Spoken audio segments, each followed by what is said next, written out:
Calls to action. Education.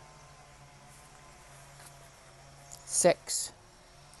We call upon the Government of Canada to repeal Section 43 of the Criminal Code of Canada. 7. We call upon the federal government to develop with Aboriginal groups a joint strategy to eliminate educational and employment gaps between Aboriginal Canadians and non-Aboriginal Canadians. 8.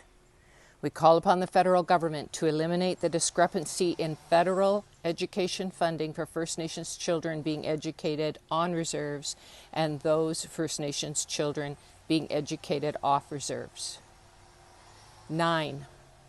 We call upon the federal government to prepare and publish annual reports comparing funding for the education of First Nations children on and off reserves, as well as educational and income attainments of Aboriginal peoples in Canada compared with non-Aboriginal people. 10. We call on the federal government to draft new Aboriginal education legislation with the full participation and informed consent of Aboriginal peoples.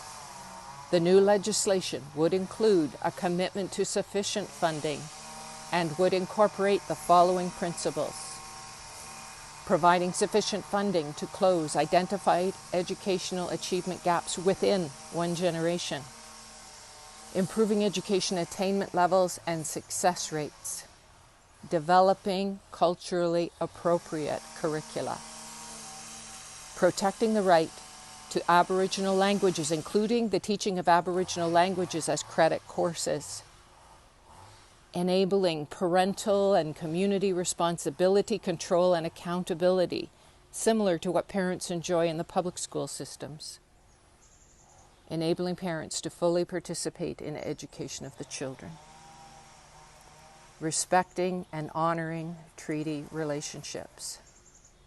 11.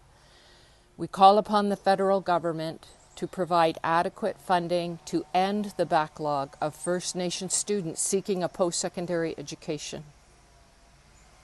12. We call upon the federal, provincial, and territorial and Aboriginal governments to develop culturally appropriate early childhood education programs for Aboriginal families.